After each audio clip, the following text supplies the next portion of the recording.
En plena noche, en mitad del Océano Atlántico, un Airbus A330 que transportaba 306 pasajeros y tripulación, de repente se quedó sin combustible. Las luces se apagaron, las máscaras de oxígeno cayeron del panel superior y el ruido de los motores se sustituyó por un inquietante silencio en plena oscuridad. El enorme avión comenzó a descender hacia el océano. Los pilotos estaban aturdidos, intentando planear el avión lo más lejos posible. Las azafatas preparaban a los pasajeros para un amerizaje de emergencia en el océano, algo que probablemente habría sido una sentencia de muerte para todos a bordo. Esto fue una pesadilla, pero increíblemente nunca tuvo que ocurrir. Muchos relatos sobre este incidente se centran en sus aspectos técnicos, pero eso es solo la mitad de la historia.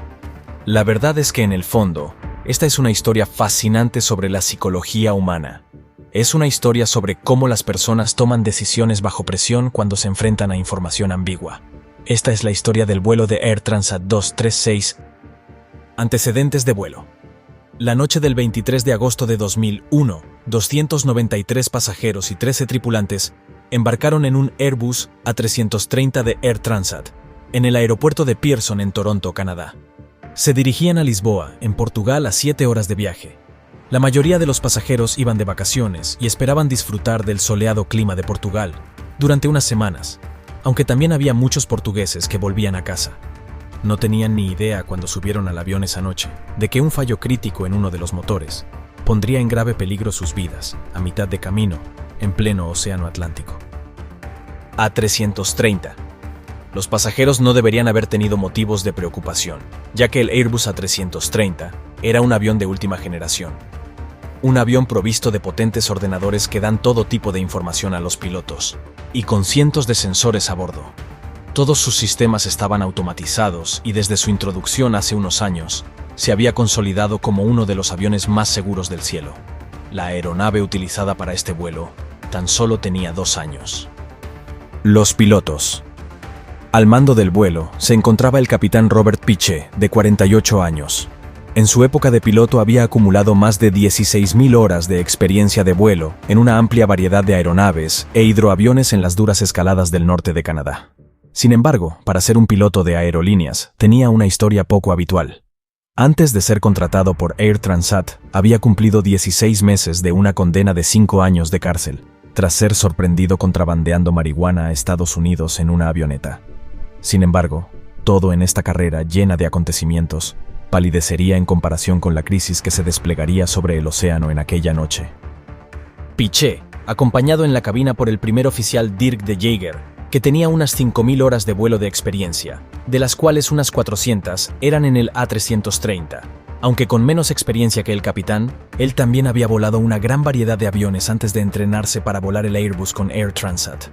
Ambos pilotos tenían un entrenamiento impecable y un gran historial de resultados con la compañía aérea.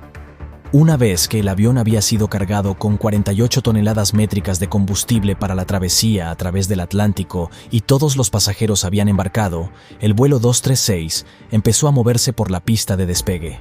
En Toronto eran las 9 de la noche, hora local, y esperaban llegar a Lisboa en unas 7 horas. El capitán realizó en cabina la rutina tradicional mientras estaba en la pista y encendió los motores para el despegue. Una vez en el aire, los pilotos giraron el avión hacia el este y subieron a la altitud de crucero de 39.000 pies. Durante las primeras horas todo fue bien. Los pasajeros se acomodaron para descansar durante el vuelo, ya que estaba previsto que llegaran a Lisboa por la mañana temprano. Durante los vuelos de larga distancia, los pilotos no tienen mucho que hacer en la cabina. Revisando la lista de comprobación del piloto automático utilizado por los pilotos en este vuelo, sus funciones consistían principalmente en la comprobación de la cantidad de combustible, el plan de vuelo con informes de posición al control del tráfico aéreo, ya que no había radar sobre los océanos, y controlar los sistemas de la aeronave. Todo era rutina en la cabina en las primeras 4 horas. Mientras el avión aceleraba a través del Atlántico, una indicación inusual, justo después de las 5 de la mañana, cuando estaban a mitad de camino sobre el océano, los pilotos obtuvieron una lectura inusual con respecto al motor número 2, el motor derecho del avión. Los ordenadores de a bordo avisaban de que la presión del aceite en el motor era alta, que la cantidad de aceite era baja y que la temperatura del aceite era baja. Los pilotos nunca antes habían visto una combinación de advertencias como estas. Normalmente en el transcurso de un vuelo, las temperaturas del aceite del motor aumentan. Los pilotos buscaron en el manual de instrucciones de vuelo para ver si encontraban algo, pero no había ninguna explicación para esas lecturas inusuales en ninguno de los manuales que pudieran explicar esa combinación de indicaciones. Cuando esta búsqueda no dio ningún resultado, el avión de Air Transat solicitó por radio al centro de control en Mirabel, Quebec, regresar a Canadá. Les transmitieron los inusuales avisos, y desde tierra les respondieron que lo iban a investigar y se pondrían de nuevo en contacto con la aeronave. Mientras tanto, los pilotos continuaron controlando las indicaciones del motor. En la cabina de pasajeros no había señales de problemas. Muchos de los pasajeros dormían, pero en unos instantes les esperaría un brusco despertar.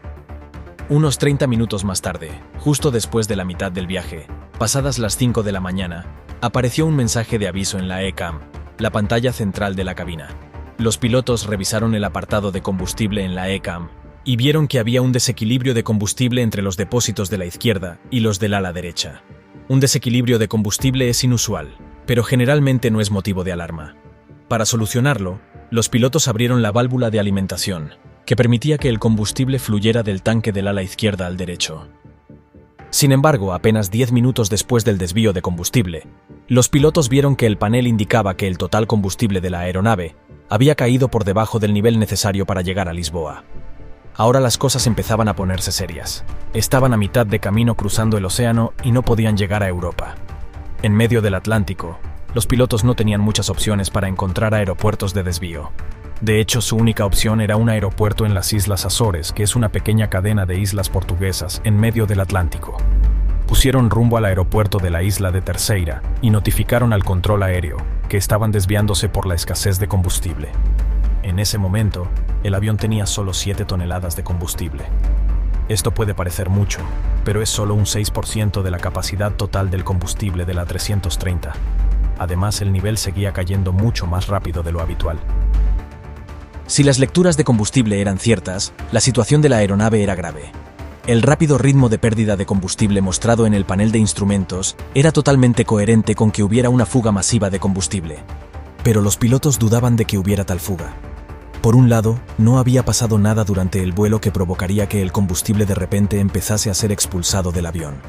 No hubo golpes o ruidos, ni graves turbulencias, ni rayos, nada.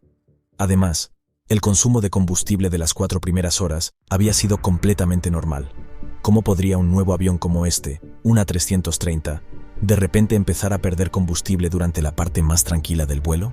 Segundo, el capitán había pedido a los asistentes de vuelo que comprobasen si había fluidos que saliesen de la parte de las alas o de los motores y no habían encontrado nada. Y finalmente, la tasa de pérdida de combustible era tan grande, literalmente 1 tonelada métrica de combustible cada 5 minutos, que parecía imposible el solo tener 7 toneladas a mitad de camino, en medio del Atlántico. Cada control del combustible hasta ese momento fue completamente normal. Era básicamente tan inconcebible que ambos pilotos concluyeron que lo más probable que las lecturas de combustible fueran erróneas. Pocas fugas en aviones de pasajeros son tan raras como lo fue esta, tanto que de hecho, ninguno de los dos pilotos tenía formación sobre cómo identificar y tratar este caso. En su formación, existe una lista de comprobación en los pocos casos de fugas. Sin embargo, esta es una copia de la lista de comprobación que los pilotos del vuelo 236 tenían a bordo. Aparte de esto, los pilotos no estaban preparados para enmarcar los problemas que estaban viendo en esta fuga de combustible. Además, ya tenían más o menos la conclusión de que las indicaciones que habían recibido antes sobre el aceite del motor eran probablemente erróneas. En un avión complicado como el A330, los datos erróneos generados por sensores defectuosos no son, ni mucho menos, un hecho inaudito. Así que cuando los pilotos vieron que el nivel de combustible mostraba niveles increíblemente bajos, asumieron que estas indicaciones eran erróneas también. Pero la trágica realidad, por supuesto, era que los pilotos tenían razón al pensar que tanto las indicaciones del aceite del motor y el poco nivel de combustible estaban relacionadas. Aunque lo que no sabían los pilotos era que el factor común que explica a ambos no era un fallo informático, sino una fuga de combustible en el motor derecho. En el interior del motor número 2, una tubería hidráulica vibrante había rozado la cubierta exterior de una tubería de combustible, rompiéndola y haciendo que el combustible saliera disparado hacia el motor a una velocidad aterradora. Esto había sido la causa, tanto de las indicaciones extrañas del aceite del motor y de las indicaciones de bajo combustible. El fenómeno psicológico conocido como el sesgo de confirmación desempeñó un papel crucial aquí. El modelo mental inicial de la tripulación sobre su situación era que los indicadores del aceite del motor fueron el resultado de un error en los sensores. Construyeron una imagen de la situación en lugar de investigar y buscar pruebas que reforzasen sus argumentos, para confirmarlo o no. Incluso mientras recibían nuevas evidencias que sugerían que podría haber fugas de combustible por su desequilibrio y la rápida pérdida del mismo en los indicadores, los pilotos se olvidaron de dar un paso atrás y reevaluar su hipótesis inicial. Es bien sabido en psicología que en condiciones de estrés y alta carga de trabajo, este fenómeno es especialmente potente. Los pilotos estaban tan ocupados hablando y revisando la lista mantenimiento y de control y coordinando el desvío de su trayectoria con la tripulación de cabina y con el control de tráfico, que tenían pocas oportunidades de reevaluar su comprensión de la situación. A pesar de haber suministrado combustible del depósito izquierdo al derecho minutos antes, el desequilibrio entre los dos depósitos seguía existiendo. De hecho, el avión estaba perdiendo combustible a un ritmo vertiginoso, pero por las razones que acabamos de mencionar, los pilotos no podían creer que hubiera una fuga de combustible. A pesar del alto nivel de automatización del Airbus A330, no había ninguna advertencia que indicara a los pilotos que había una fuga. La única forma en que podrían determinarlo era controlando el ritmo de pérdida de combustible en cada tanque. Pero por si acaso había una fuga de combustible en el ala derecha, los pilotos encendieron las bombas de combustible del ala derecha y apagaron las del ala izquierda para invertir la dirección de la alimentación cruzada, de modo que el combustible del tanque del ala derecha se utilizaba ahora para alimentar ambos motores. La tripulación se puso de nuevo en contacto con el Centro de Control de Mantenimiento de Air Transat y les informó de las inexplicables indicaciones de bajo nivel de combustible. En ese momento el avión solo tenía 4,8 toneladas de combustible, en lugar de las 17 toneladas que debería tener. Durante su conversación con el control de mantenimiento, la cantidad de combustible siguió descendiendo.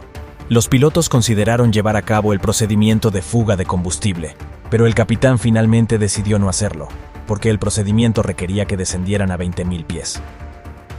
El capitán pensó que, si efectivamente había una fuga de combustible, descender sería una idea terrible, ya que quedarse sin combustible a su altitud actual de 39.000 pies era mucho mejor que quedarse sin combustible justo a 20.000 pies, que era casi la mitad de su altitud actual. En la psicología de la resolución de problemas, la decisión del capitán de no llevar a cabo este procedimiento se explica por un fenómeno conocido como el sesgo de encuadre. En las decisiones en las que hay riesgo, la gente tiende a encuadrar sus opciones en términos de pérdidas y ganancias. El capitán en este caso tenía que elegir entre una pérdida segura, que era descender a 20.000 pies, frente a una pérdida menos probable, pero más desastrosa, que era permanecer a 39.000 pies y no diagnosticar una fuga de combustible. En estas situaciones, la gente tiende a elegir la segunda opción, la más arriesgada. El razonamiento dice que es mejor que ocurra algo terrible, a que ocurra algo moderadamente malo. Pero la duda se disipó minutos más tarde, cuando el motor derecho se incendió. El capitán aplicó inmediatamente el máximo empuje al motor restante y comenzó a descender con un solo motor en funcionamiento. El avión aún podía volar, pero no a 39.000 pies. Mientras tanto, el primer oficial notificó al control de tráfico aéreo que habían perdido un motor y que estaban descendiendo. En ese momento, a la tripulación solo le quedaban 600 kilos de combustible. Todavía estaban a 240 kilómetros del aeropuerto. Finalmente, los pilotos se dieron cuenta de que se encontraban realmente en una situación de vida o muerte. El primer oficial declaró una emergencia al control de tráfico aéreo. Unos minutos más tarde, a 120 kilómetros del aeropuerto, el motor izquierdo se apagó. Uno de los aviones tecnológicamente más sofisticados había quedado reducido a un gigantesco planeador. La pérdida de ambos motores significaba que el avión se había quedado sin energía eléctrica. Un ventilador conocido como turbina de aire de empuje se desplegaba automáticamente debajo del fuselaje del avión.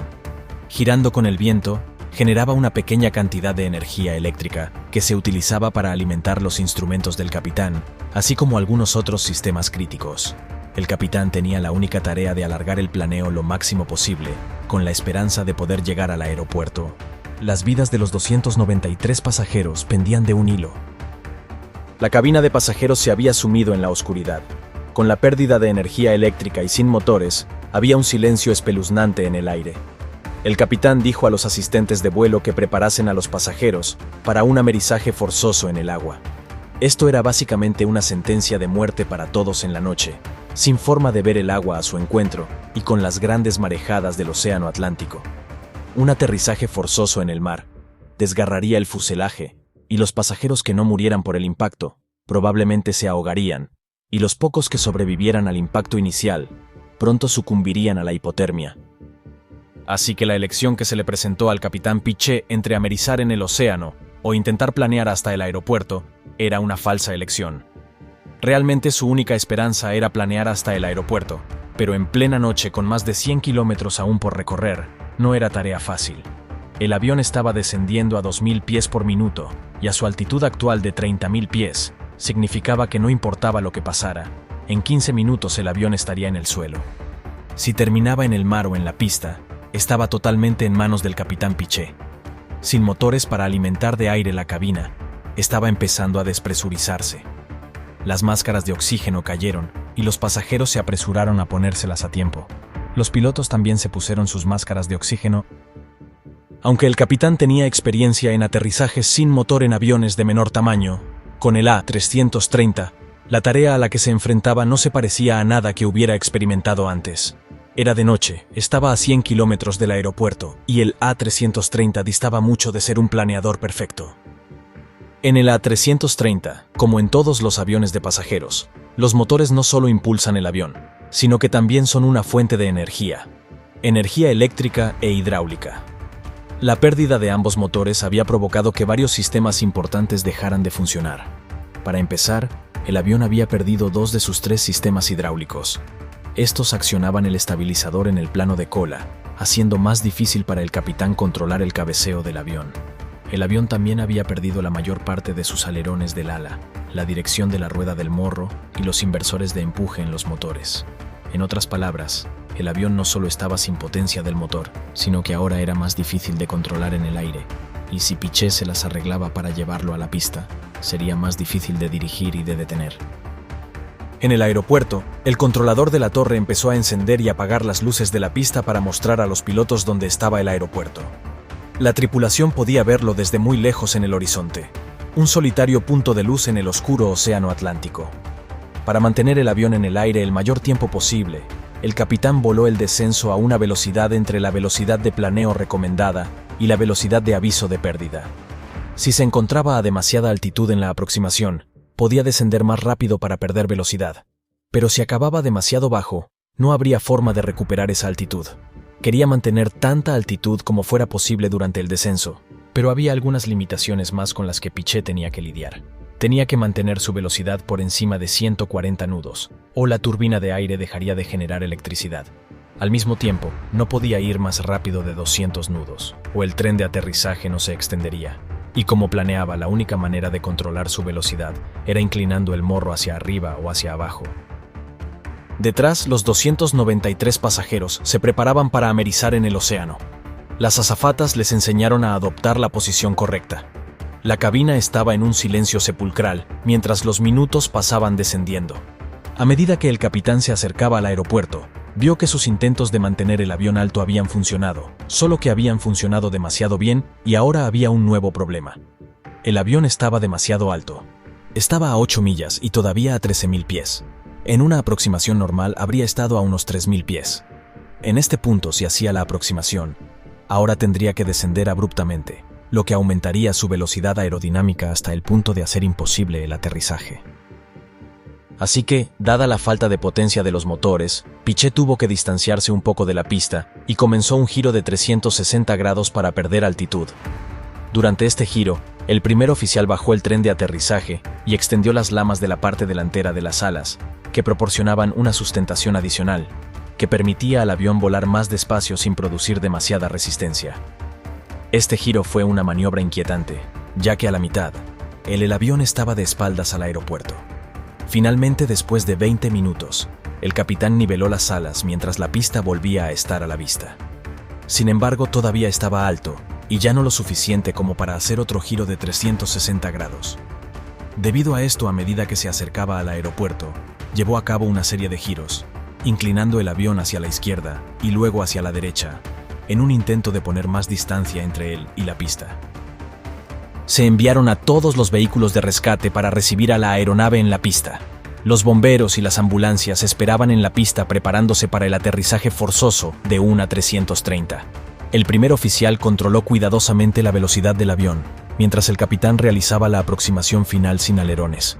Tuvieron que mantener una velocidad mucho mayor de lo normal, unos 200 nudos en comparación con los 145 habituales.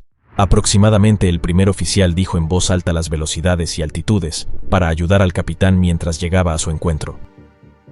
Piché tenía una oportunidad para llevar el avión a la pista. Finalmente, el avión golpeó la pista con fuerza y 8 de los 12 neumáticos reventaron. El avión rebotó antes de bajar de nuevo al suelo de nuevo. El avión era extremadamente rápido y sin la mayoría de los alerones de las alas y sin empuje inverso del motor, no estaba frenando. Además, el sistema antideslizamiento no funcionaba, por lo que cuando el capitán pisó los frenos, las ruedas se bloquearon. El enorme avión estaba derrapando por la pista, sus neumáticos se habían desgastado hasta la llanta. Finalmente, después de un aterrizaje chirriante, el avión derrapó hasta detenerse. Las 306 personas a bordo estaban a salvo. El capitán ordenó una evacuación y todos los pasajeros lograron escapar del avión. En unos segundos, se inició un incendio en las ruedas izquierdas del tren principal, pero fueron extinguidas rápidamente por los equipos de bomberos que estaban en posición al encuentro del avión. En un principio, la tripulación fue recibida como héroes, ya que habían realizado con éxito el planeo más largo de un avión de pasajeros en la historia de la aviación, sin pérdida de vidas humanas. Pero pocos días después, se plantearon preguntas acerca de cómo los pilotos acabaron sin combustible sobre el Atlántico. ¿Por qué no confiaron en sus instrumentos, que les indicaban que el combustible estaba bajando mucho más rápido de lo normal? Y que si los pilotos habían llevado a cabo alguno de los escenarios alternativos de fuga de combustible cuando iniciaron el desvío, tanto si era el procedimiento de fuga de combustible, habrían aterrizado con al menos 3,8 toneladas métricas de combustible. El origen de la fuga de combustible. En cuanto a la fuente original de la fuga de combustible, los investigadores encontraron que el mantenimiento se había llevado a cabo en el motor número 2. Poco antes del vuelo, un técnico había sustituido una parte del motor, con una parte que estaba destinada a otra aeronave. Esto había llevado a una línea hidráulica a hacer contacto con un tubo de combustible. La línea hidráulica vibró y presionó contra el tubo de combustible que se rompió, causando una masiva fuga de combustible. Aunque el informe final afirmaba que el hecho de que el piloto no reconociera la fuga de combustible a tiempo contribuyó a que la aeronave se quedara sin combustible, también elogiaba su manejo de la situación una vez que los motores fallaron. He aquí un extracto del informe final. Aproximación y aterrizaje. El manejo de la aeronave por parte del capitán durante el descenso y aterrizaje sin motores fue notable, dado que la situación era estresante, era de noche, había pocos instrumentos disponibles. El control del cabeceo era limitado y nunca había recibido formación para este tipo de perfil de vuelo, continuaba diciendo. El primer oficial proporcionó un apoyo completo y eficaz al capitán durante el descenso y aterrizaje sin motores, con éxito. Un año después del incidente, tanto Piché como Jagger fueron galardonados con el Premio Superior Airmanship por la Asociación de Pilotos de Líneas Aéreas, en reconocimiento a su extraordinaria habilidad en la ejecución de un aterrizaje sin motor de un Airbus A330. Hasta el día de hoy ostentan el récord del planeo más largo de un avión de pasajeros, en un vuelo de aproximación y aterrizaje.